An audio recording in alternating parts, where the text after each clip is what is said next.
৩রা November jail হত্যা দিবসে বিভিন্ন কর্মসূচির মধ্যে দিয়ে রাজশাহীতে শহীদ AHM কামারুজ্জামান সহ জাতীয় ৪ নেতাকে স্মরণ করা হয়েছে।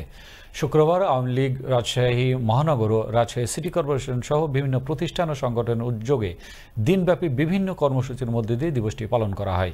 এদিকে জেল হত্যা দিবস উপলক্ষে রাজশাহীতে সকাল থেকে শহীদ AHM কামারুজ্জামানের সমাধিতে শ্রদ্ধা জানাতে জনপ্রতিনিধি, রাজনৈতিক নেতৃবৃন্দ, প্রশাসনের কর্মকর্তা ও নানা শ্রেণী পেশার মানুষ সমবেত হন।